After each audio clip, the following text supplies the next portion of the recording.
Hello everyone, welcome to Environment Technology NewsHour. Namaskar, Sawadee. This is a weekly online program on environment technology and organized by Technobase on every Tuesday for the benefit of the environment technology professionals across the world. I'll just give you some information about the Technobase. Technobase is based in Thailand. We recognize as an international resource center for the industries and technologies, but the main pillar of Technobase is a professional education. We offer lots of training programs, skill development for the industries. And along with that professional education, we also offer various business services for the benefit of the industries. You can check more information about Technobase at the technobase.org. Just give you the scope of our services. We organize exhibitions, trade shows. As I mentioned, we are professional education is for training and conferences, webinars. We do have a business networks. We have publications as well, and we do offer technical consulting and also helping the companies in marketing and business development. And we do have a talent search also there. So these are a broad scope of our services, and our services are pretty much global. And when it comes to the business focus, we have two segments: polymer industry and non-polymer industry. And both play equal role. And polymer sense, we're talking about rubber industry, plastics, polyurethane, adhesives and coatings. Non-polymer is like chemical engineering, environment, energy and environment, water and membrane technologies, filtration, separations, advanced materials as well. So these are the business focus for the Technobase. And we do have an exhibitions. As I mentioned in the beginning on the services, we are organizing a membrane and filtration trade expo, which will be happening in Bangkok next year during 29th to 31st March. I welcome you all to participate. Along with the same show, we have a recycling and recovery expo, trade expo, which is the same period, same place. So we have two exhibitions together during that period. One focus on the membranes, other focus on the recycling and recovery, which includes the biogas and what we are discussing today. We have developed a number of training programs, online training programs, particularly on the membrane and filtration. We have developed more than 30 plus online training programs with international experts. They're available on a schedule, as well as they're also available on demand as well. So you can check more details about these training programs at the knowhow-webinars.com. It's basically know-how, it's knowledge based. And we do have a couple of publications to focus on water membrane technologies. You can check our Technobase store, store.technobase.org, if you're interested to purchase them. These are very specialized books which we publish by ourselves as Technobase. Okay, so now welcome you all for this today's episode, Environment Technology NewsHour. We are on the episode number 12. In this episode, we have an expert, Mr. Srinivas Kasula. He is a biogas consultant at Arca Brentech Private Limited, based in India. He will be talking about biogas industry in India, opportunities and challenges. First, he will have a presentation. After that, we will have a discussion with Mr. Srinivas Kasula about various issues happening in India related to the biogas industry. Let me brief you about Mr. Kasula. He is an internationally renowned technocrat in the field of biogas, and is a working professional and an active individual in promoting biogas at various levels in India. He has more than 21 years experience in the biogas industry, leading to several milestone projects to his credit. His vast knowledge continuously assists investors and government entities in selecting the right technology and preparing due diligence and feasibility studies. He received a number of awards, and he also contributed to publication in the field of the biogas. He has been involved with a couple of companies, and each of these companies have installed many biogas plants. Overall, to his credit, there are more than 200 biogas plants. He has responsibly developed innovative methods for proactive management, operation, and revival of the closed biogas plants as well. His contribution towards innovative developments of various additives like enzymes, cultures, and mixtures of macro and micronutrients, which can increase and optimize the productivity and profitability of the biogas plant, and which requires special attention to showcase the social and environmental impact in an applied manner.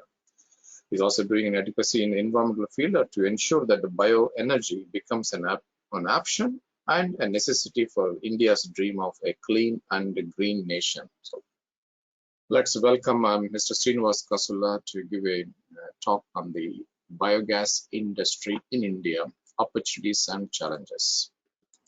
Srinivas, please.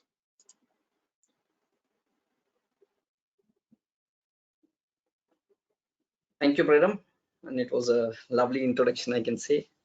And yes, I would be talking on biogas industry in India, and particularly about the opportunities and challenges it has. Being involved in almost for more than 21 years, I've seen the ups and downs of the industry. Okay, so when anyone talks to me about the opportunity and challenges, I always suggest them or recommend them that let us see the overall holistic picture in a three-dimensional way, where we can divide the industry like small scale industry or small scale plants, medium scale plants, and then comes a large scale digesters or large scale projects, large scale plants. So this is where the opportunity and challenges are completely different when you talk about these three sectors. As well as there are challenges when you talk about technology. There are n number of technologies which have already established and have many case studies in India. Again, there are merits and demerits of each and every technology when we are talking about it. So let's see how I have covered, and what I have tried to explain in a layman term what is biogas and how it can be what are the challenges and what are the opportunities, and I'm sure that people in the industry will definitely connect to it. And yes, I represent Arka Brainstech Private Limited, and most of the people ask me what does this Arka Brainstech stands for. So Arka is sunlight, and Brainstech is the name itself suggests that BRENS. So it's biogas renewable energy sustainable technologies, which it's a Brainstech. And again, it has one more meaning where we are brain behind many biogas companies. As Preram has already explained or informed you about my experience in the introduction session. So we are brain behind many biogas companies who are into the field, and yes, they have received orders based on their knowledge or contacts, but somehow the other they don't have biogas knowledge. And that's where we do give them consultancy and help them establishing the plants, whether it is small scale, medium scale, or large scale. And this is how we take our journey and make partners in the business. Okay, so let's see, when we talk about biogas, yes, biogas plant, it's typically same when you talk about digester, whether it is small, medium, or large scale, it's the same. But it's only there are few parameters which one has to take care when it goes to medium and large scale. Yes, any organic waste which we are treating in the digesters, biogas and bio slurry can be generated. Once the slurry is generated, after separating the slurry, we can have two products. One is dried organic manure and one is liquid organic fertilizer or liquid fertilizer, you can call it. Okay, so when you're talking about biogas, yes, biogas has different routes of utilization. It can be used as a directly for thermal applications in case of small scale plants. In case of medium scale plants, these plants can be used, the biogas generated from these plants can be used to convert electricity or bio CNG. Yes, in large scale plants, presently after the Satat scheme was announced in 2018, most of the projects are, they look at the feasibility and viability of the projects, which obviously comes from the CNG generation or CNG conversion. So most of the projects which are come into large scale category are converting gas into CNG or CVG. So this is where after CBG you want to convert to CNG or CBG. There are different ways of upgrading the biogas, because whatever raw biogas is generated from the digesters, you need to separate H2S and carbon dioxide and enhance or increase the value of methane, and that's how the CNG can be generated. And after compression, either it can be filled into the cylinders, cascades, or can be connected to the pipeline, or it can be used directly. Okay, in case of electricity route, only H2S needs to be scrubbed and rest it takes care of it. So this picture clearly demonstrates about how the biogas plant is, and what are the byproducts generated from the biogas plant and how it can be used or have various different utilization routes.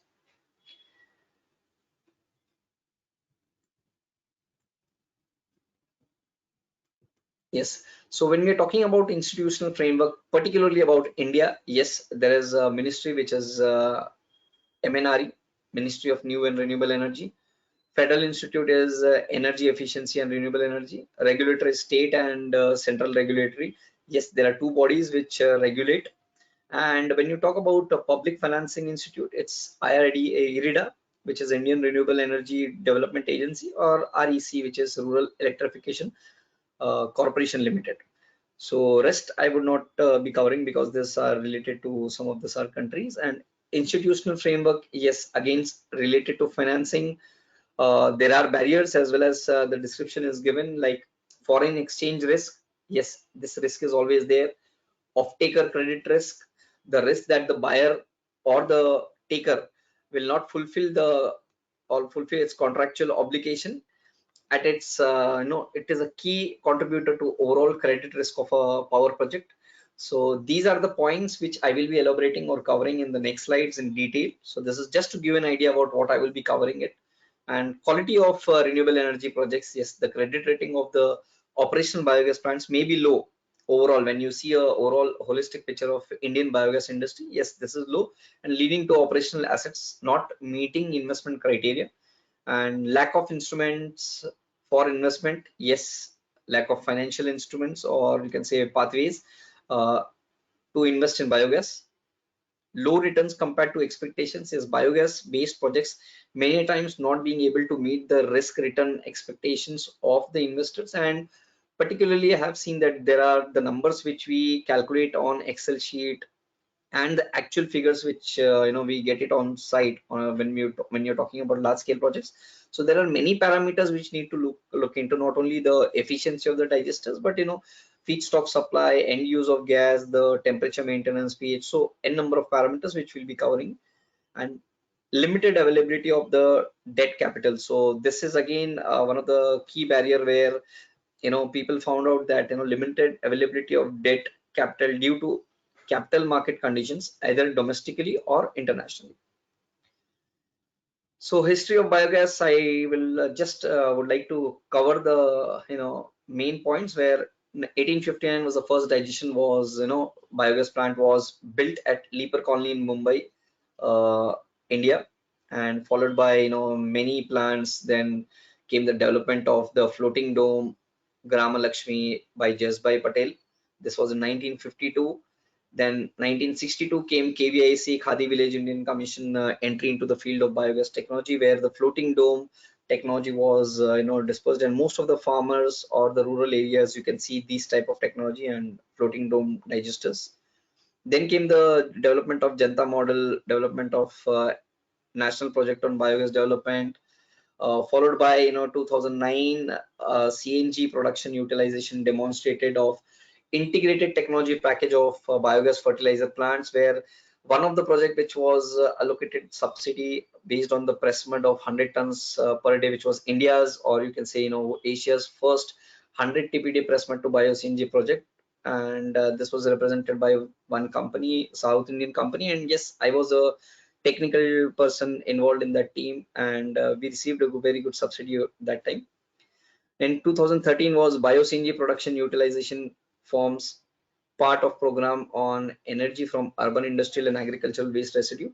So yes, this is what people are now looking at. Then 2013 the BIS standards, uh, Bureau of Indian Standards for biogas composition came out, and 2016 the same was modified, When you talk about biogas composition or the bio-CNG, biomethane composition, which needs to be fulfilled by any large-scale biogas plant or CBG generator to ensure that the CBG can be sold in the open market for as a vehicular fuel. Okay, so BI standards need to be taken care of. And 2018, the SATAT scheme, which stands for Sustainable Alternative Towards Affordable Transportation, and launch for bio CNG and CBG purchase and dispensation as auto fuel or replacement of the vehicular fuel solution was found. And this is where the momentum of the biogas industry from, looking, the perception of the biogas industry has completely changed. Then came the COVID, but yes, if you ask me the status quo, there are more than 50 projects are already, I can say, under commissioning, and 40 projects have already been installed, and many are, about to start in the coming year.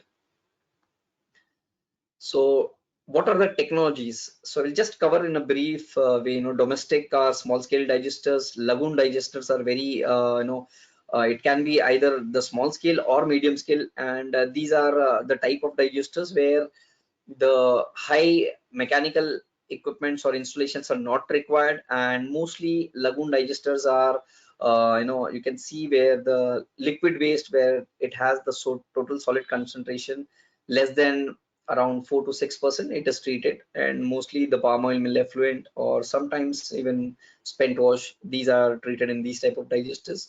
Garage or batch digesters are completely different concept, where you can see the photograph, different garages are required, like if the retention time of that particular feedstock, if you talk about food and vegetable waste.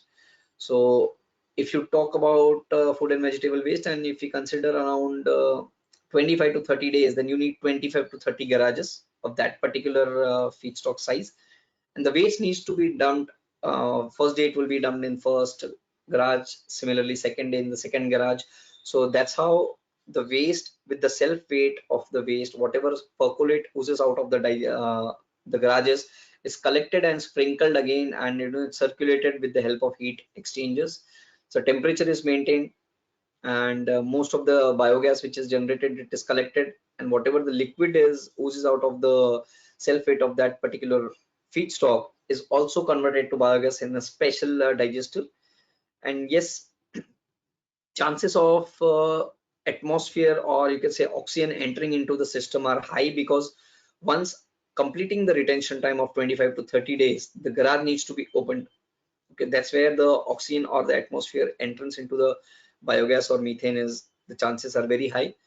Secondly, the safety factors needs to be looked into, because safety is also have to taken care of, because the person would be entering into the garage. Yes, it can be mechanized with the help of conveyors, automation system, but whatever it is left out in the system or in the garage after either digestion or composting, it has to be removed off, which is pure organic matter. And yes, it further requires some type of treatment, maybe composting or something. So this is where garage or batch type of digesters are. Then followed by CSTR and plug flow. Yes, CSTR is my personal favorite technology, and I can call that it's a universal waste handling technology, where handling different types of raw material or feedstock is not an issue, and it can be either small scale, medium scale, and large scale. More than 90% or 92% of the digesters available worldwide are based on CSTR, which are working.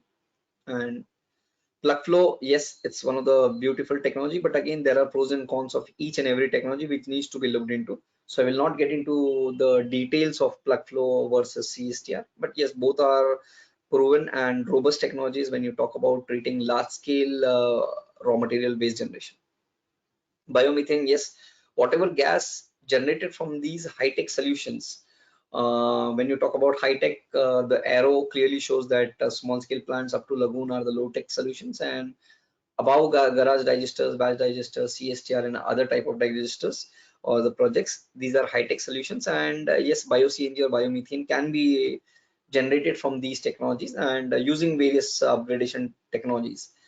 So yes, when you're talking about biogas upgradation, it can be the basic operations are adsorption, absorption, chemical absorption, membrane gas separation. So rest of the processes and the separation techniques fall into these four categories, where adsorption You can see pressure swing adsorption or PSA. Absorption is water scrubbing. Amine scrubbing will be chemical absorption. Membrane gas scrubbing or separation is polymer membrane gas separation. Yes, when you're talking about PSA, it would be CO2 adsorption on molecular sieve, carbon molecular sieves. Water scrubbers are dissolution of CO2 in water. Chemical scrubbers are physical and chemical reaction with CO2 or of CO2 with MEA. Membrane permeability of CO2 is higher than that of CH4 in case of membrane scrubbers. Okay. So overall challenges, I think I'm getting a little bit lag, so I'll have to just switch off my cam so that we'll be able to. Yeah. Overall challenges in the Indian biogas industry. So what exactly the challenges which we are seeing? Okay, so yes, I can keep down discussing about various challenges, but few of the challenges are like even as many as recent activities of by biogas stakeholders have resulted in achievements which are many success stories already, and these efforts have also helped to identify some of the remaining challenges facing the growth of the Indian biogas industry. And I personally see there are few barriers that are inhibiting the achievement of a robust biogas industry. And these barriers are like lack of awareness of biogas benefits, unpredictable biogas market conditions, lack of market maturity, lack of full valuation, and inconsistencies across state and local governments, lack of technical and applied research development. Okay. So growth of biogas sector continues to be limited due to many barriers that remain unresolved. And I have personally witnessed this since past 21 years. And some of the most pertinent policy, technology, or and financing challenges are also identified. And these are showed in the PPT in this particular slide. So achieving growth in the biogas sector will require continuous progress in engaging the stakeholder to eliminate or overcome these barriers. So apart from whatever it is listed in the PPT, you can also see that one, just to give an example, like policy challenge in dairy or nutrient management. So state and local nutrient management policies are designed to protect the environment and the quality of local water resources, but they can also impact sectors like dairy industry, as dairy farms grow in size to capitalize on profitability from larger uh, economies of scale. And a challenge can arise in dealing with excess nutrients from the larger volumes of cow dung or any type of different manures the animals are generating. So biogas classification performance data, again, this has to be a number of biogas companies are currently not pursuing any standards or codes for biogas, and presently Ministry of Renewable Energy MNR is coming up with such a standard document, and I'm sure which can be referred and followed by most of the biogas companies or entrepreneurs entering into the business. Another parallel effort is being focused or focusing on creating their own standard by many biogas companies for biogas products. So biogas companies are developing their own standards, and based on that they are following. And these efforts are designed to help address an existing challenges, but which is the lack of data of biogas loan performances. This gap is contributing to a perceived higher risk of biogas projects and ultimately making it more difficult to secure financing. So technology challenges, again, there are many technology challenges, single revenue challenges, securing the project financing challenges. So these are various challenges. And coming back to our slide, I have shown the challenges and the mitigation strategy or structure. So you can see what are the market related challenges. So as I said that, apart from small scale, medium scale and large scale challenges, there are feedstock specific challenges which we will be discussing further. So like one would be social stigma, NIMBY syndrome, which is not in my backyard syndrome. So when you talk about vegetable waste, food waste, or any type of organic waste, so nobody likes the waste to be dumped in your backyard. So this is a not in my backyard syndrome, where it's a market's challenge, where uh, one project was installed in the center heart of the city, and only because of the protest of the local people and the politicians, it has to be removed. But that was a beautiful project designed, and because of this NIMBY syndrome, the project have to be shifted, and you can just imagine the amount of time, energy and efforts have been lost by the entrepreneur. So these are the challenges which still the industry is facing. And market for organic manure is completely missing. Nascent market with limited players. Yes, limited players. When I'm talking about limited players, I mean about the one who have experience about installing good projects. And mitigation strategy for NIMBY is promoting awareness, reaching last mile with NGOs, involving NGOs, schools, children, and this is how it will take some time, but I'm sure that it will be solved. And when you're talking about organic manure, yes, work on amendment to FCO, Department of Fertilizer, awareness building, collaboration with academic institutes, etc. This can solve the problem. Operations, yes, feedstock security, repeated break in supply chain. Mitigation strategy would be, resource mapping, emphasis on pre-feasibility. So this is the point which I still face continuously, and most of the people who have already installed projects are facing this problem of pre-feasibility, because they are either afraid of pre-feasibility or not ready to pay any charges for pre-feasibility which they wanted for free, and that is the reason they don't go for. And sometimes the consultants and the companies also ensure that they don't do the pre-feasibility, because obviously if pre-feasibility is done, then the results would be in front, and because of the feedstock supply or inconsistency in the feedstock availability, the project might be fail or might not see the light. So any entrepreneur getting into the business needs to do the pre-feasibility and the feasibility in the authentic way, not just boost the figures in the Excel sheet, but the reality needs to be shown and should be taken care of. Non-segregated waste supply, yes, again when you're talking about food and vegetable waste, segregated waste is a key, and pan-India adaptation of SWM rules, which was initiated in 2016, needs to be followed. So availability of skilled manpower, yes, capacity building, tailor-made courses and solutions need to be taken care and looked into it. Finance, yes, this is where even if you have market, operations, technology, everything, most of the projects I can see, the projects which are presently in India, which are under installation or which want to be started, are only holding back because of the finance and insecurity over business validity. Securing offtake, roping in OMCs, which is now possible, but it was not when we started in 2006-7. So from 2006 and 7 till 2018, there was no OMCs ready to buy the gas. But yes, we used to sell biogas for local industries, replacing industrial fuel solutions. We had the concept where we kept on selling the gas from past 10 years from both the projects. Lack of credibility of customers, so due diligence, certification of players, and this needs to be taken care of. Unless you do the credibility of the customers, that this cannot be done, and banks insist on getting both the things. So access to loans from a financing institution, priority sector lending, innovative financial models, higher capital cost payback period, market development, fostering industry and institute partnership. So when we look at the overall market challenges, India's ILI, or I can say that Indian biogas market has been stuck for too long in government driven phase. Now there is a dire need to, the market has changed or seen the transition where the government plays an active role in de-risking the investments. So this is where we want government to take an active role and support. Like de-risking involves feedstock supply security, offtake of the products or CNG and organic manure, okay, or the mechanisms for guaranteed power.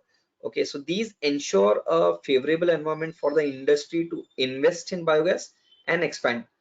And eventually this attractiveness attracts competition and moves the sector to a market driven phase, which is from 2018 or 19 onwards we can see this is happening. And India's policymakers need to urgently start recognizing biogas as a technology that can seriously contribute to curbing greenhouse gas emissions, securing energy supplies by reducing imports, create jobs, especially at the rural areas wherever the plants are being installed, and reducing deforestation and improving cleanliness in India under Swachh Bharat Abhiyan. And yes, regulations are inclination towards power-based projects. Okay, lack of concrete standardization, which we have already discussed, non-synchronization center and state policies, which most of the entrepreneurs come complaining about the same, and lengthier subsidy sanction method of MNRE, which now has been stopped from 2021. But again, there is no communication in written from the government that it has been stopped. So people are still hoping that the subsidy might revoke, and the it will be back to normal and projects might start receiving subsidy as well. So balance of centralized and decentralized technologies and expedite development of Indian standards, and performance based generation based incentives, GBI, shall induce faster clearances. So these are the mitigation strategies. But yes, as I said that along with the challenges there are opportunities. So what exactly are the opportunities? I can say that despite of many of the challenges highlighted by me, the Indian biogas sector continues to recognize many opportunities for growth, and only because of that many entrepreneurs are jumping into the business, and market based opportunities arise to meet needs and also solve supply and demand challenges. Okay, so government agencies can help maximize and expand these opportunities through efforts such as disseminating the information and increasing outreach to stakeholders. Okay, what are the sector trends? So we need to look at the sector trends. So when you talk about biogas market in India is continually shifting and changing, so often influenced by changes in peripheral issues or market that can open up to new opportunities. A current push by many communities of food and vegetable or food organic waste diversion is, I can say, paving the way for new potential anaerobic digesters or projects across the country. Because I still remember when I started in 99, 98, 99, it almost took 3 to 4 years for the first project for me to uh, put it on ground and to explain it to the clients. But if you see the companies which are installing small scale biogas plants, right from 250 kgs of waste treatment up to 5 tons of waste treatment, they are installing almost easily 20-25 projects in a year. So this change, I have seen the development, and similarly, as the drive for the renewable energy and alternative fuel continues, the biogas sector is being recognized as a potential solution to help meet the sustainability goals. As I said that reducing disposal cost or greenhouse gas emissions while increasing the energy efficiency. So this can be also related to the wastewater treatment plants, food processing, and different types of organic waste. Okay, so depending on the type of facility, these benefits may realized has reduced hauling cost, or you can say tipping fee, and the tipping fees can be connected, and these savings could result in a higher profits for both the waste generator as well as the receiver or the entrepreneur who is installed the project. So reducing waste is, of course, the amount of food waste sent to the landfills continues to be an opportunity for improvement across the India or the country. Okay, so biogas value chain, when you talk about biogas value chain, yes, we have covered that food waste, industrial waste, agricultural residues, energy crops, all these are, we are talking about biodegradable waste. And biogas production can be, again, technology, it can be pre-treatment and digestion. Pre-treatment is yes required in most of the cases, and upgradation, we have already seen that different types of upgradations, and then comes the infrastructure and the usage vehicular fuel. So this is the synchronization of all these you can say the different phases of the project needs to be taken care of, or else there are projects which have very good digesters but the upgradation units are not good, or very good upgradation units but the digesters are not good, or if the project has a beautiful upgradation and working digesters but they don't have infrastructure for selling the gas or the feedstock guarantee. So these are the ways where the stakeholder engagement, like many government agencies involved are regularly and present and participate in different events. So especially designed to share information and resources with biogas stakeholders in order to facilitate growth throughout the industry. And these, I can say that most of the events are intentionally organized as an active way to bolster the passive information provided on website and in reports. Okay, so interacting with stakeholders to demonstrate and explain the resources available is important to ensure their value and utilization within the industry. So when we're talking about additionally interacting with stakeholders is a critical way to obtain feedstock on issues, okay, programs, policies, which can directly influence the shaping of the project or future strategies and activities. So an opportunity exists to continue and strengthen these type of stakeholder engagement risks. So again, when you see about this slide, you can see the potential bottlenecks or potential solutions. According to many, despite of sustained subsidy support for longer time for biogas program in India, the sector has largely been a failure. And this is what most of the renewable energy like solar, wind, whoever are in this industry, most of my friends quote this, that why biogas is a failure. So I don't say this is as a failure, but yes, solar and wind has already seen their days, but now is the right time for the biogas industry to flourish and see the days. So however, there are outstanding examples of a handful of biogas plants, of course I agree, in India, and that are working very well.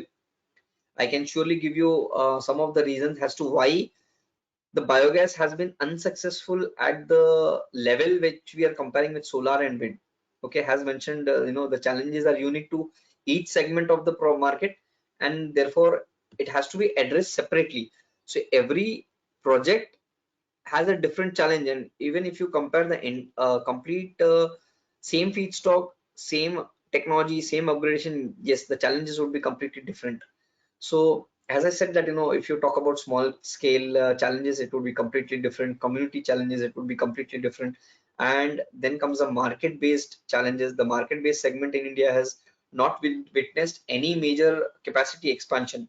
So incentives over here play a crucial role in promoting any new technology at an incipient stage. So India has offered a very large subsidy support to developer biogas model since 2013, I can say, and under the program of energy from urban and industrial waste. And states like Gujarat have come up forward for offering attractive feed-in tariff when you talk about electricity models. But when we talk about CNG, yes, the things completely changed. And the key question, therefore, is despite the support, why developers are not coming forward to own, operate, and maintain biogas assets in India? This was the major question till 2019. But after Satat, yes, things have completely changed. OMCs have come forward to buy the gas, and because of the price rise in other fuels like petrol, diesel, and other fuels, automatically the CNG consumption or the requirement or the acceptance has increased. So entire market has changed, and we believe that the key reason as to why developer based biogas models are not taking off in India is due to several risks involved along with the entire value chain. So one has to look at this biogas value chain right from the feedstock to output of fertilizer, because most of the projects I have seen that feedstock is there, biogas production is beautiful technology, very good upgradation technology, infrastructure in place, usage of vehicular fuel in place, but no fertilizer market or no fertilizer marketing is in place. So again, this brings down the payback or the feasibility of the project. So one has to take care about end to end when you talk about value chain. This is why we always insist on get the feasibility as well as the pre-feasibility done. Okay, so this is where the loopholes or the entire system can be clearly seen. So feedstock supply security, yes, price volatility and availability of feedstock has been one of the main reasons that developers are apprehensive about investing in biogas plants in India. So there have been instances in the past where the price of the input feedstock has increased many times over once the feedstock suppliers recognize the value in this valuable byproduce. So before installation of the project, people have signed the agreements of the raw material or the feedstock at 10 paise or 100 rupees per ton, and once they see the project installed second or third year, they directly increase that to around somewhere between 400 to 500 rupees per ton. So this has particularly happened to our own projects where we have installed which were the early projects which we have installed long back, around 10-12 years back. And there are two specific interventions that can be done by the government in this case. The first, the government can ensure that the waste from either if you're talking about municipal corporations or government owned funded or gaushalas, agricultural markets, municipal sewage, can be handed over to the developers in a transparent manner. Okay, perhaps on the same reverse auction process. So this could create a secure supply chain and de-risk the first challenge, that is the availability of the raw material. So while such a move may lead to some aggregation of waste in the market, it will be grossly inadequate if India aims to rapidly scale up its biogas program. Okay, so there is this is where private waste aggregators can play an increasingly important role. So these companies can collect waste usually at a smaller fee from households, communities, factories, industries, etc., and provide it to the developers in a timely fashion or consistently. The price dynamics can be left to the market, which, if transparent, will ensure some sort of security. So, to ensure that biogas plants that produce gas or electricity stay profitable in such a dynamic environment, the electricity regulator can respond to such volatility by revising the feed-in tariffs in a regular and timely manner.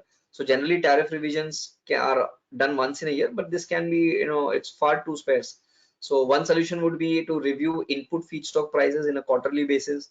However, the question remains if India's regulators can take up such an active role. Okay, so the other solution would be to separate the cost of assets than that of the fuel. So there are different ways where the mitigation strategies can be looked at, and any change in fuel prices can be passed on to the end consumer has a fuel adjustment charge, which we can call it as FAC, a practice that the discoms are currently employing for thermal power plants. Okay, when you talk about coal. So nevertheless, the price volatility is an important factor that the government must actively intervene to de-risk, because presently the rice straw or agri residue projects are on the higher chances of installation. And yes, there are around, as I said, that 50 plants are under installation. Most of the agricultural residue projects are there, and we are afraid of looking at it as a for different solution where I've explained that, if price is not controlled, things might completely change. Okay, so despite the presence of policy to promote waste energy projects, and there are different ways where we can look at it, and I can see, this is the value chain where national policy instruments, geodynamics, and influences come in picture when we talk about the holistic picture. Yes, this is a very interesting slide which most of the entrepreneurs are afraid, and they come to us saying that, what are the different ways and permissions involved, departments involved. So this is every entrepreneur asks me the same question.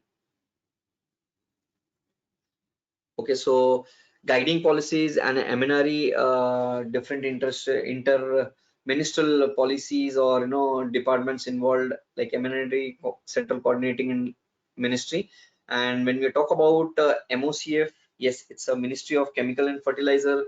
MOCA is Ministry of Central Animation Aviation, and MOUD is Ministry of Housing and Urban Affairs. MOP is Ministry of Power. MOPNG, Petroleum and Natural Gas. MORTH is Road Transport and Highway of India. MOUF is Environment, Forestry and Climate Change. And these are the different ministries involved when you talk about different permissions required for organic manure or transport or electric or thermal. Okay, guiding policies are FCO, BI standards, SBM handling rules, solid waste management, MSW 2016 are there, CRC guidelines, biofuel policy, SATAT is there, Motor Vehicle Act, solid waste management rules, and yes, these all have to be taken care of when you're looking at the project as a holistic picture. And if you miss any of these, then yes, the project might be delayed, and it would be a no, not a defined delay, but yes, it can be connected to most of the delays which are not in our control. And yes, this is again the you can see the different bottlenecks which are into the system which I was talking about. And there are different bottlenecks which can be taken care of, like, if you particularly talk about straw, you can see what are the loose from straw, bale straw, compacted straw, chopped straw. So different, like from rice farmer, trader, what are the bottlenecks are limited technology and market. When you talk about industrial scale producer or trader, yes, again when we talk about uh, practices in India. So the community should look at, or the entrepreneur should look at all these bottlenecks and come up with the solutions. Unless each and every question is answered in the pre-feasibility and the feasibility, the project should not we should never go ahead. Okay, so these things need to be taken care of. And missing market perspective. So when you talk about bio CNG, yes, bio CNG exceeds the potential of other fuels with regard to their greenhouse gas mitigation potential. Okay, and the community should pay the inadequate resources for MSW in case of MSW or SWM you are talking about. So people should be educated, or awareness should be there. Viable decentralized composting plants should be installed to reduce the load of urban local bodies. But yes, when you talk about composting, it has to be limited to a particular scale, not the scale at which we are talking about large scale biogas plants. For larger cities or zone wise centralized or decentralized plants can be installed. And yes, waste should be treated as a resource, and forming, recycling, or sector industries to be developed.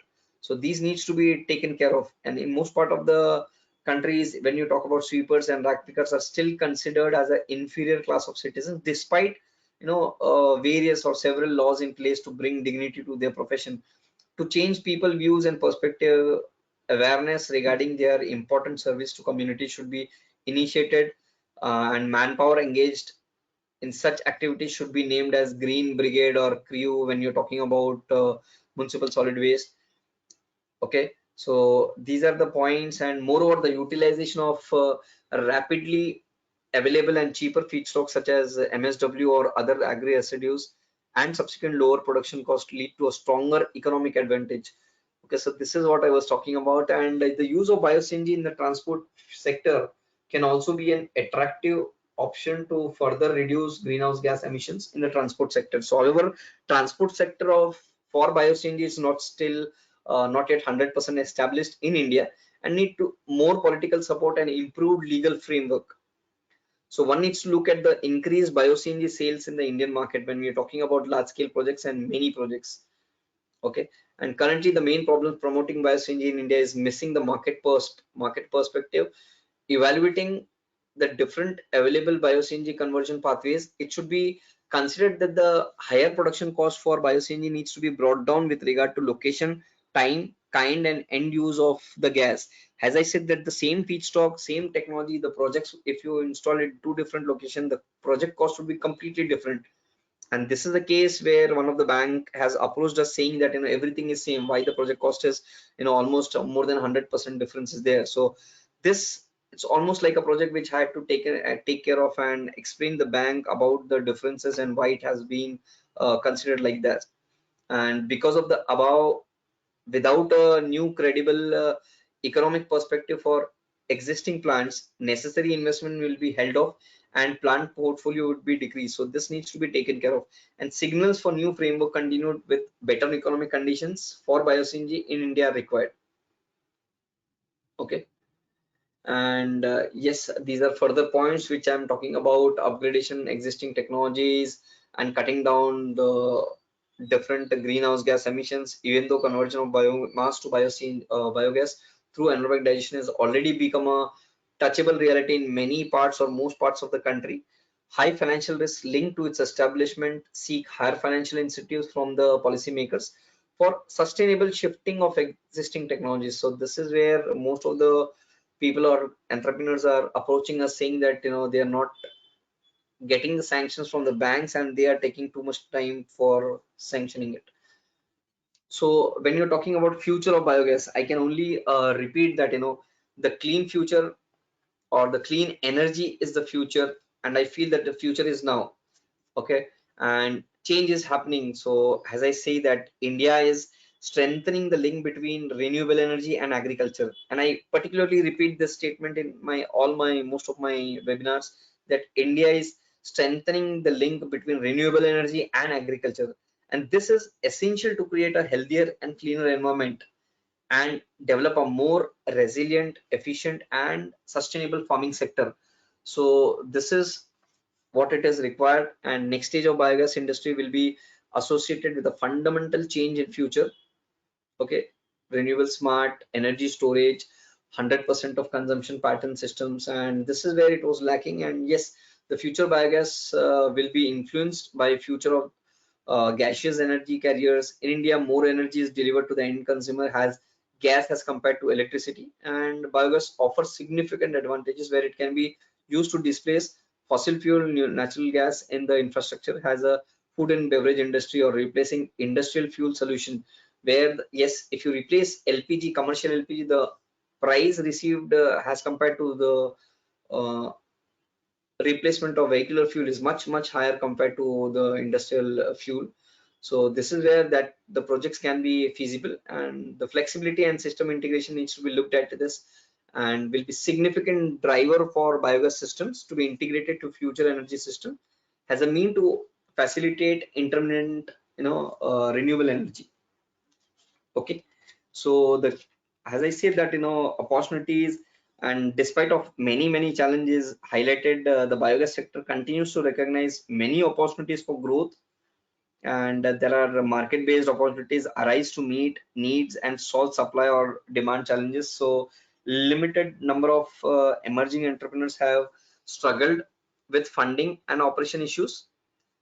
Okay, so this has created a perception of the segment being fraught with difficulty, but innovation in risk allocation and financing will shorten the journey to a realized project with positive cash flows, of course. And however, caution needs to be applied in capacity planning assumptions for infrastructure with lifespan of 20 to minimum 20 to 30 years. So this is where we particularly saw where while doing the assumptions. Okay, and thank you for your time. And as I said that when you're talking about capacity utilization or planning of the project, one needs to take care of the assumptions. Unless the assumptions are on the right way, not just boosted figures in the Excel sheets, then the project chances of project failure are very less. So I particularly saw most of the projects where the payback was shown 2 to 3 years, and this is never the case.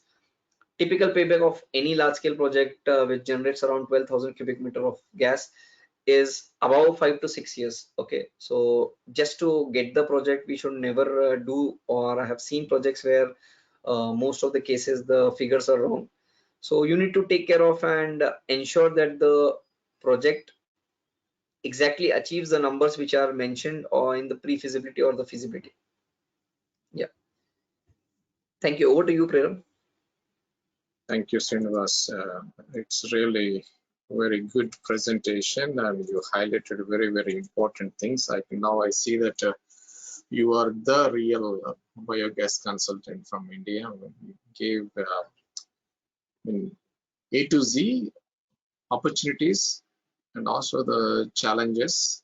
I think the challenges are a lot, but at the same time, you rightly mentioned about the scale of opportunities. Of course, we need to pass these hurdles with regulators and the financial tools. I think still some work to be done. Yeah. So excellent presentation.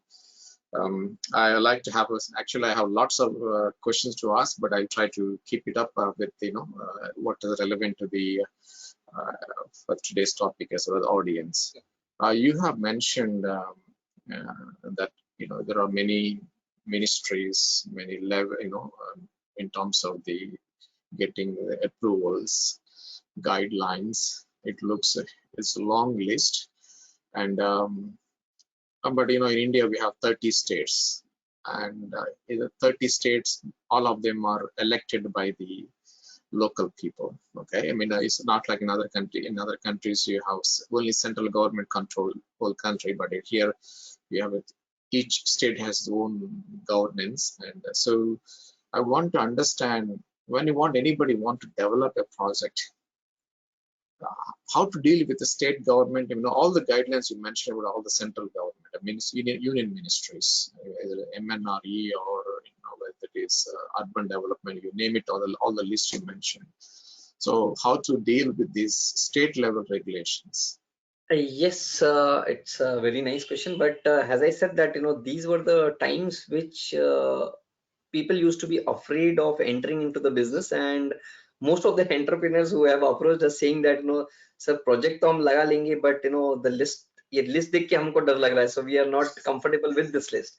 So this we have put forward to the government and we have discussed, and luckily there are many states who have now come up forward, I think from 2018 onwards, and in fact Gujarat is a state where they took a very good example, and they have already started the single window system where most of the permissions related to the project are can be taken care if the documentation is in the right way and it's under a single window. This thing, like Punjab has taken a really good initiative, and presently we are taking permissions for 2 of the projects in Punjab, and most of the permissions are in place with the click online itself, so we don't even have to visit personally, which otherwise which was the scene which was 10 years back, it was completely different. We almost spent 6 to 8 months just behind the permissions, and compared to that we hardly had to spend 2 weeks in Punjab, and most of the permissions are in place now.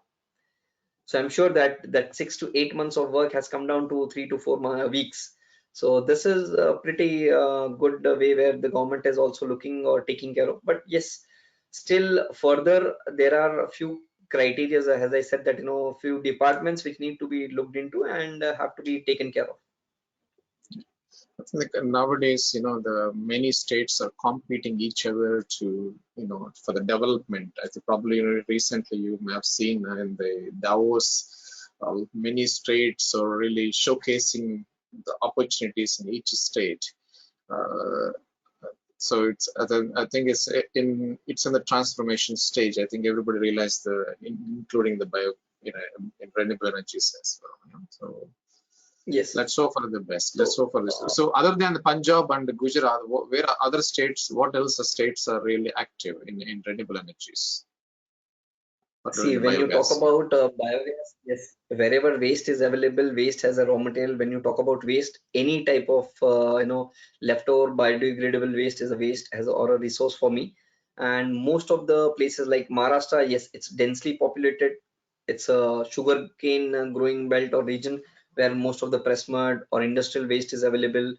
Apart from industrial waste, there are dairies, there are municipal solid waste is available. So projects are coming up based on the waste criteria. Like Punjab and Haryana mostly are looking or taking care of rice straw, paddy straw, because paddy straw which is grown in 2 to 3 months, and it can be utilized for 365 days, and the availability of paddy in those areas is abundant.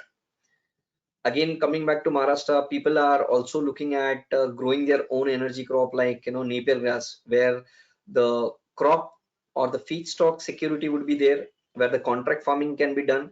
So farmers will get something, and in return, the feedstock would be guaranteed for the project. The organic manure and the slurry generated from the project can be recirculated and can be used to the farmers at a particular price. And this is again a very good model which has been successful in the most of the European countries, and yes, most of Europe. And this is what even people in India want to follow and want to look at it. But yes, there are merits and demerits of every, as I said. And the energy crop, particularly to give an example, if you're talking about Napier grass, so Napier grass can be used for the project. If not used for the project, it can be sold as a fodder for the animals. So Yeah. this is the benefit and the plus point which most of the entrepreneurs are now looking at and taking care of. But I'm sure that these are the kind of projects which will be coming up. And again, when you talk about different locations, based on the feedstock availability in that particular region, the project would be completely different. Well, I think let's hope for the best with the developing the projects. Yeah. You have involved with number of projects. Kind of, you are actually revival of the closed biogas plants. Can you talk about your experience, why they were closed, and what was the challenges for them, and how you yourself, help them out, so that people understand also that your expertise in this segment. See, when you talk about closed biogas plants, there are different models in the biogas industry. As I said, that I have seen the development of the biogas industry in the past 21 years of journey: small scale, medium scale, and large scale. Yes, we are talking about the large scale biogas plants now, because the small scale and medium scale biogas plants or technology has been already proven. Only because of that we are talking about large scale. So this was a time from 2002 to 2010. Okay, the gap between 2002 to 10 or 2010, where no medium scale plants were available in the country. So most of the projects have come up during that period on municipal solid waste, has a decentralized models in most of the cities across the country, whether you name it Mumbai, Pune or Bangalore, and most of the projects which have come up there, the model was corporation has allotted funds and the capex of the project. Technology suppliers have installed the plant for a certain fee. They operate the plant monthly at certain fee, and they had signed an agreements of 5 years, 10 years, and based on that, once the project is installed, every company has received many orders, and once the company grows, automatically the operation maintenance fee or amount is, they look at it, is very very low. So they don't renew the order, and ultimately the if new company wants to operate the technology supplied by different company, everything stops. And because of that, the technology gets very bad name and not the operator. And yes, this is where everything, once the technology or the biogas project is stopped, the digester has the entire slurry or the liquid inside the digester. In most of the cases it settles down and forms a crust.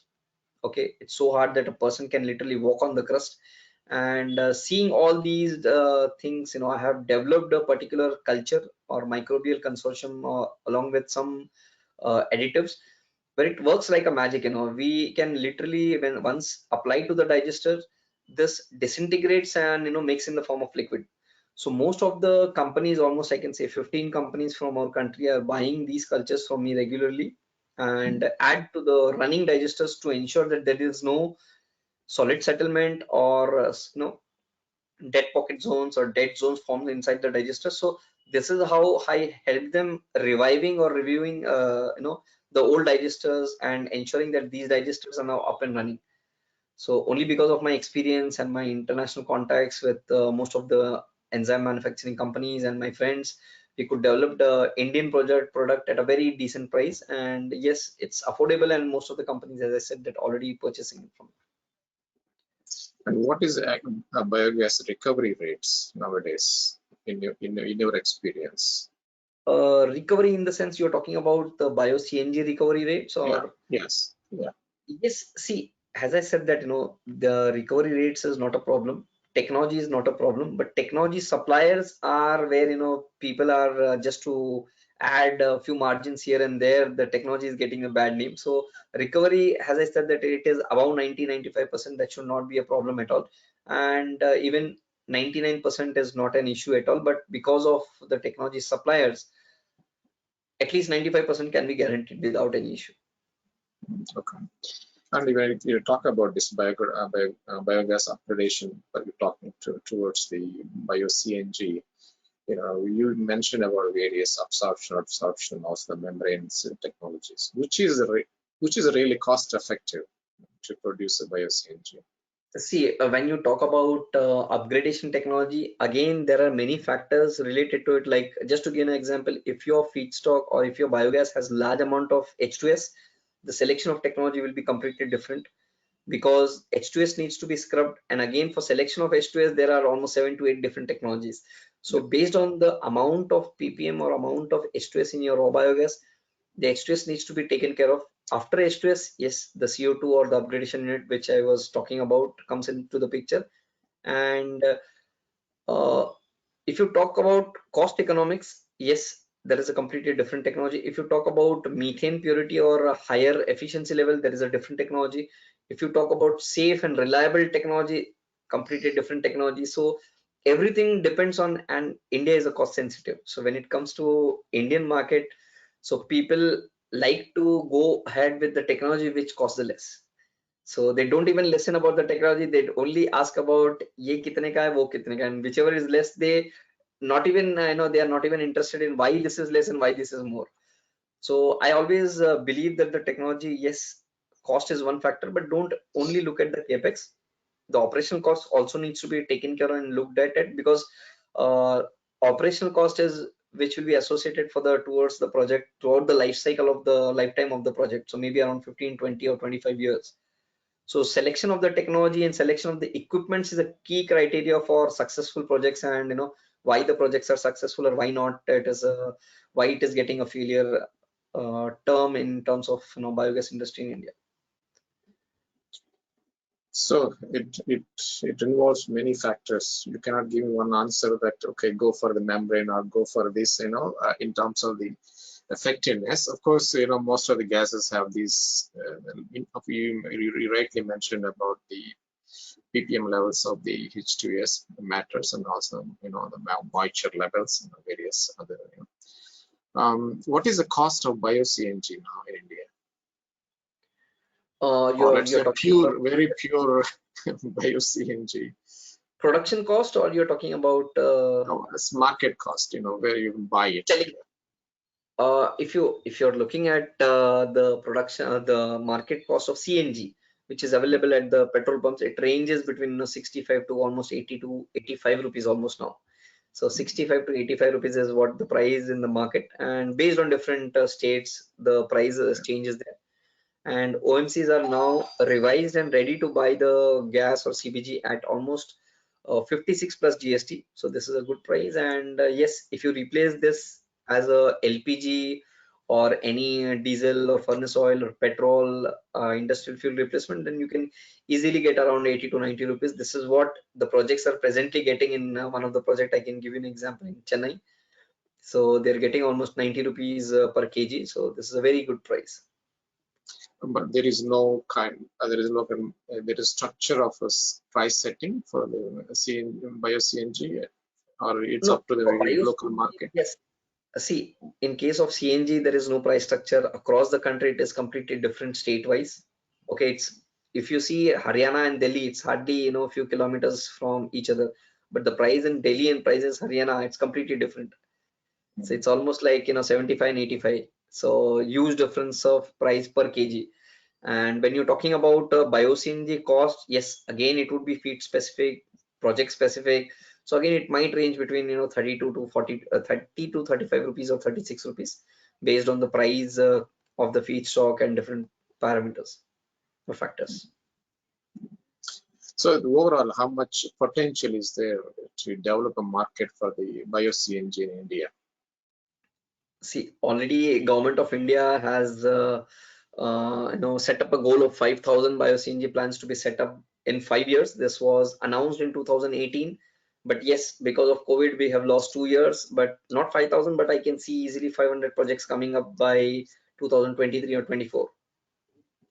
By 2024, 500 large-scale projects. Yes, this is a reality, or it is achievable. And to talk about storage, the biogas storage. What kind of technologies, if you're selling in cylinders also, or how this works? Of course, if you store at the plant, but if you're transporting, what is the mode of the transportation? Yeah, and also at the plant itself, which are really good technologies to store the biogas? There are different ways of utilization of bio-CNG when you talk about particularly. So it can be injected into the grid directly, which India has not witnessed, or maybe looking, or to see the first project in the southern part of the country. And yes, if you talk about other projects, the gas is scrubbed, cleaned, compressed at 200 to 250 bars. It is filled into the cylinders and it is transported. So if it's a small scale or the end user has small requirement, it would be supplied in 1, 2, or 4 cylinder banks, or cylinder banks are also called as caskets. But when you look at the industries where the gas consumption is more, the bank of the cylinders can be increased, maybe around 30, 40 or 50 cylinders bank. And you must have seen the most of the vehicles carrying the gas in the banks of the cylinders, and even it is transported in the same way to the petrol pumps or diesel pumps. So this is how the gas is stored at a particular pressure, and then it is sold to these pumps. Are there any big players like particularly for the companies like who produce gas like LPG, or they're also getting involved in this business? The Yes, there are VOC. many, You know, many, I know my mother said Bharat Gas. You know, but they keep on worrying about price increase, and so I'm wondering whether the big players are utilizing this you know renewable source. Okay, are there anybody interested in this? yes, when you're talking about large players, there are many large players already entered into the market, Indian market, and I'm sure that by next year, everything the picture would be cleared, and the giants like Shell, GAIL, Gas India, Authority India Limited, IOCL, HPCL, BPCL, all these companies have already started their projects, and Indian Oil Corporation has already taken over two projects and installing one more project at a large scale level. HPCL is coming up with two projects. GAIL is coming up, already installed one project and is coming up with one more project. So there are many giants already entered into the system. Okay, So so that makes things easier then. I think so. More yes, interest, and everybody like to be an entrepreneur as well to supply to them. So that's exactly, a good exactly. sign. Yeah, that's a good sign. See, biogas plants, as you know, is anaerobic digestion. It causes a lot of smell problems. So, is this biogas tank in India is integrated with the odor control systems? Well, See, how good this are is they in terms of social and environment? You have so other issues along with this odor. Yeah? So, yeah, this is a mindset of people that food, any type of waste generally has smell when you convert into biogas. But believe me, the projects which are in if it smells, then there won't be any project in Europe, right? So there are more than 14,000 running biogas plants across Europe, and you can see these projects across the entire city. So most of the places, and even I particularly have not witnessed any odor issues. Odor is generated just because once the waste is generated, if you store it, because of the lactic acid formation and further degradation, there is odor. If you don't allow, and if you trap that, there is no odor at all. So people talk about why food waste gives odor. So simple, if you keep food waste or food in your plate, it is fresh, it doesn't give any smell. Okay, and if you eat it, that means you're putting it into the digester. Once you eat it, you will not smell, right? So there is no odor from your body from waste. So it is similar to the biogas plants. So large scale biogas plants are also similar, so I don't see any odor issues. But yes, from the point of generation to the feedstock conversion into slurry, there is some odor, but that can be taken care of different types of enzymes, or suppressing, or odor control suppressing liquids are available. Like stench cap is available in the market, which is a favorite, one of my favorite products from a very large European company. And it is it's almost like magic. If you spray it, the smell goes off like anything. It masks the you can say uh, the waste material, so that the odor is not emitted, and that is also acceptable by the biogas industry, or the biogas digesters. So there is no degradation happening further, so that can be taken care of.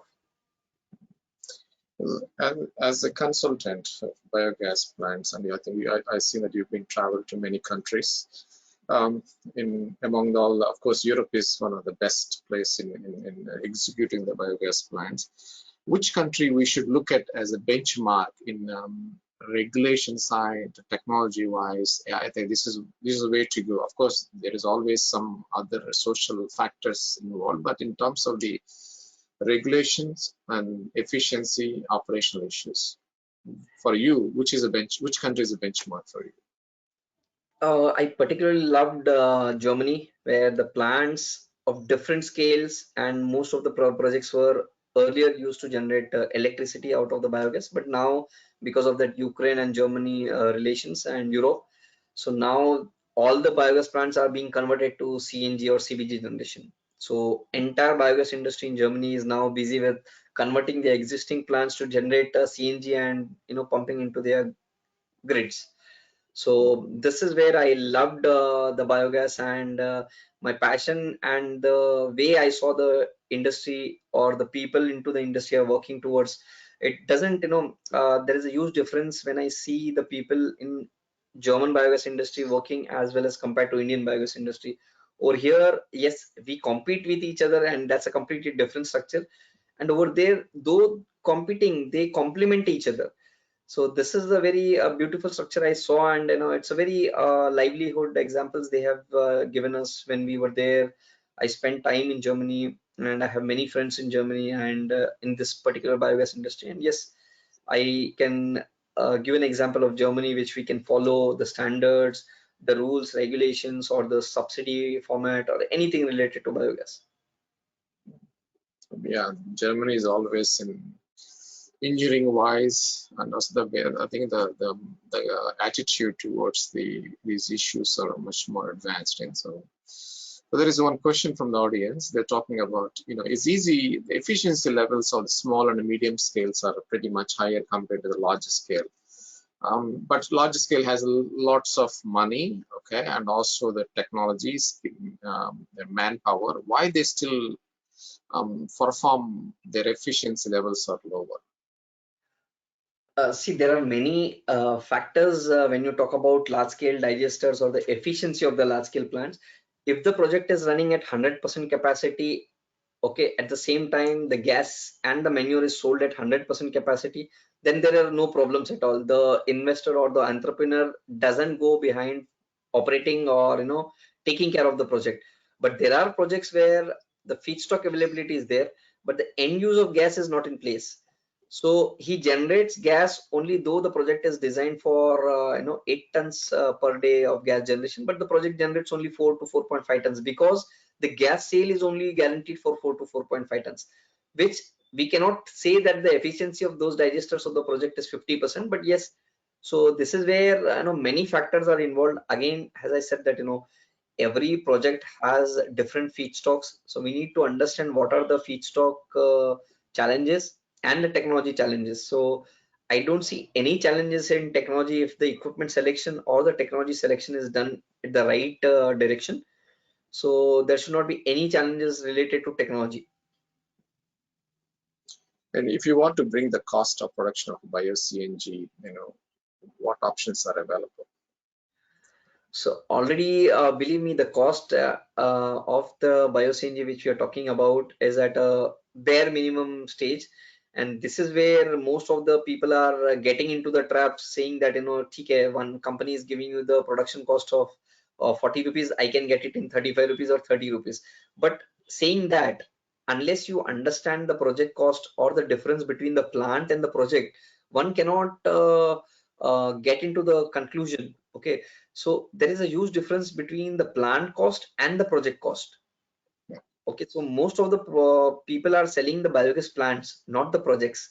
So even after selling the plants, there are n number of exclusions which are listed once the project is installed. So I request, or I always discuss this with most of the people who come to me, saying that it's okay, don't install the plant from me or from any of the consultant, but at least you need to understand what are the requirements of the project, list down the bill of material, bill of quantities, and ensure that these are included in the project. Don't exclude and thinking that later on you will include it. So this never happens. So this is the point where most of the projects are also running at 50% capacity, showing that technology suppliers, what they do, if 5 TPD project will, the payback would be 5 years, so and the cost is 20 crores, just get 10 TPD project, I can install it in 25 crores. So at the end of the day, he installs 5 TPD project, but he runs away with more money. So because of the numbers in the Excel sheet, most of the entrepreneurs are getting cheated, and I don't recommend this. Have your own project, see your challenges, look at the ground reality as well as the grassroots problems. Try to solve all these problems, and yes, then you can go for or look at the second project. I think it's very important to do the feasibility, getting a correct feasibility report before you get into the But project. yeah, this is the point I most of the time I have witnessed in India, that nobody wants to spend money on pre-feasibility and feasibility. I always say that even if you've done your even if you have done your pre-feasibility and feasibility, get it audited by a third party expert or any organization or any expert in the industry. So this will ensure that whatever numbers are, at least you get vet by any expert, so that the numbers are correct or wrong, you can understand. So this is not being done, because when I say feasibility and pre-feasibility, companies do the feasibility and pre-feasibility by the same technology supplier. So obviously he will give you a very good number. So this is where the again people are not able to understand about what exactly I mean by feasibility or pre-feasibility. Yeah, that's great. Yeah, there's a lot of issues. I think in the technology suppliers itself, they had to work together, even their competitors, and to promote the good practices in biogas business. Yeah. So, Yes. okay. How about this hydrogen from the biogas? Where are we now on this in India? Or is it on the right track on it or not? See what happened, when people are talking about solar, India has missed the bus. So when wind came into the picture, India has missed the bus. Again, biogas, India has missed the bus. So almost all the companies have developed later stage. India is developing these technologies. When it comes to biogas, India wants to ensure that it doesn't misses the bus, and it has already started, talking long and very lot about hydrogen. But yes, I'm still personally I see that there is a 5 years gap, and it will take 5 years for entire infrastructure projects and everything to come up. But there are two or three good companies already, large scale companies have started working on these pre-feasibility and feasibility in our country, and I'm sure that those are the market leaders worldwide, so they are giants. So when they have entered into the hydrogen market in India, so they will not leave any stone unturned, and I'm sure that it will take some time for them to get into it. So 5 years is what I personally see the picture for hydrogen market to be developed at a full scale in India. This is a special question, being come from a similar region from both of us. Um, Recently, I've been following the Telangana, particularly the KT Ramarao, very forward-looking, minister, politician. Um, how much is and also I've seen and listened to the things happening in Telangana state where you're living now. What kind of change, what kind of policies are developing in terms of the renewable energy with respect to the not only just on the biogas but overall, whether it is solar or wind, because so much is promoted by the Mr. KT Ramarao. Okay, so what is your vision on it, and how Telangana performing? Is the right place to invest for the investors? Yeah. See the father and son duo, the KTR and KCR, has already come up on a very long way. And yes, when you compare renewable energy graph with India or any other state and Telangana, it's completely different, because Telangana had long way to go in terms of developing industries and infrastructure for other industries to come up and grow. And yes, obviously these are interlinked, and I'm sure that these have already started establishing, and many projects are under installation and commissioning, small and medium scale, which 5 years back when I came to Telangana, it was completely different. I have spent almost more than 6 to 7 months explaining or discussing about biogas plants. So people used to look at me as a complete fool, saying that, "Arey, what are you talking? We're not able to understand. So what are these business models?" So everybody was completely into real estate game or gold, and people used to talk about those businesses, saying that I am giving you money, but will you make it double? So I said that this is not a it's a magic. So this is how I kept on explaining the real facts and figures of most of the companies. And yes, now things have changed. Whether it is wind is out of the game, but solar and biogas, they have personally taken a keen interest, and many projects are now under in consideration in the Telangana region, as well as again few regions of Andhra, because waste generation and allocation is huge when you talk about the industry development which has happened in the past 5 years.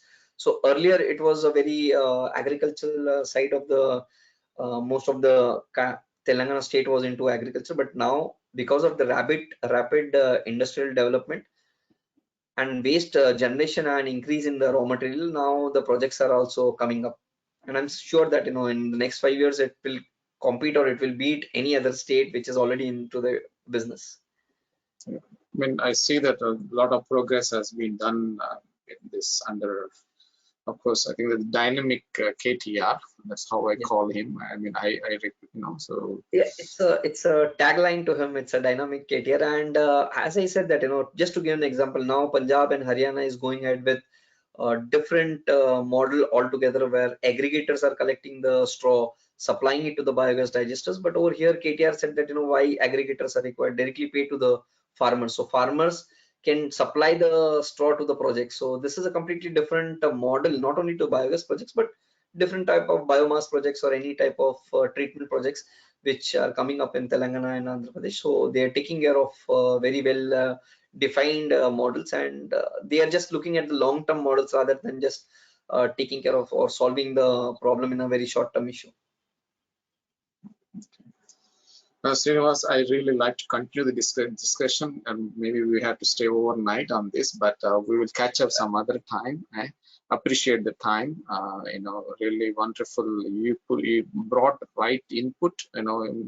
I hope that I pass this, record the session to the regulators to review Sure. this.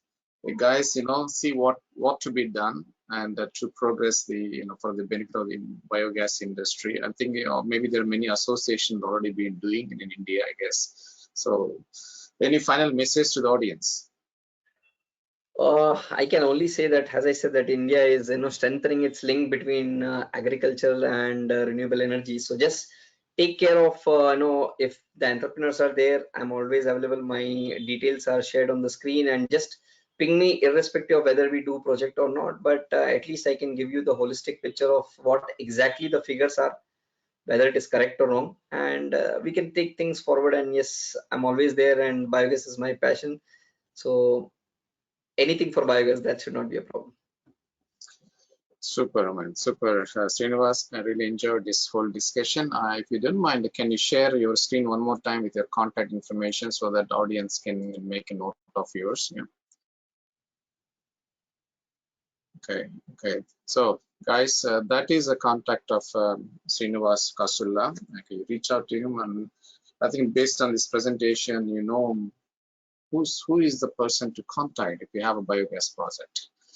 I think he has all the tools, and he has given all the input that what any project investor, whether you're a technology guy, to invest in the biogas plants. Srinivas is the person to contact. I really enjoyed. Srinivas, thank you once again for being part of this Environment Technology News Hour.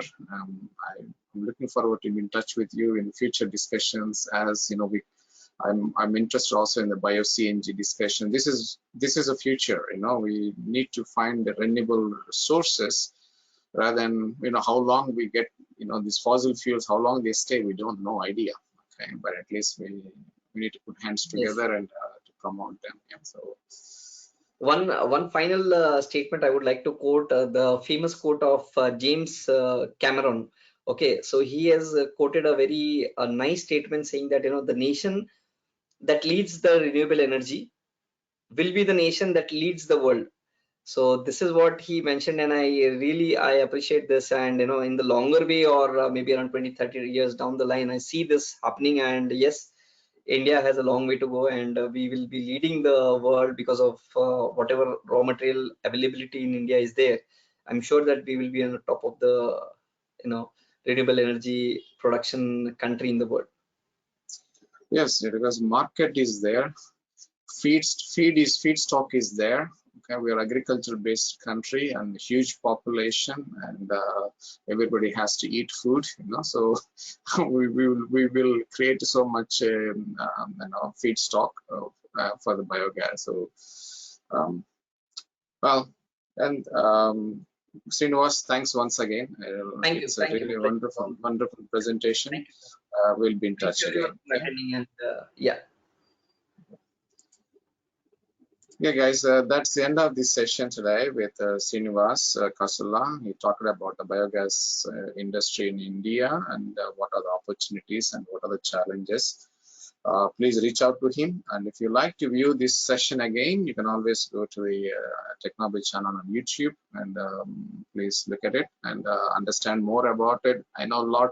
He has covered a lot of information in this 1 hour plus session, but very useful information. I encourage you to watch it again on our YouTube again. Okay. And see you next time. Thanks a lot. Thank you very much. Bye bye for now. Thank you.